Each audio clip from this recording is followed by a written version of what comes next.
2010 to 2015 Toyota Prius. Driver side door lock works. All other door locks are not working. Built-in relay and the fuse block assembly, or the junction block they call it. Built-in relay non-serviceable.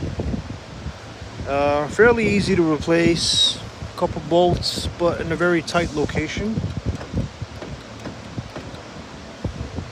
Toyota part number, and they call it a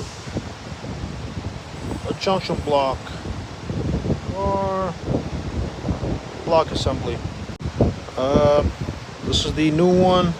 This is the old one. Just swap over the ECU from here. This is the multiplex ECU. Swap it over.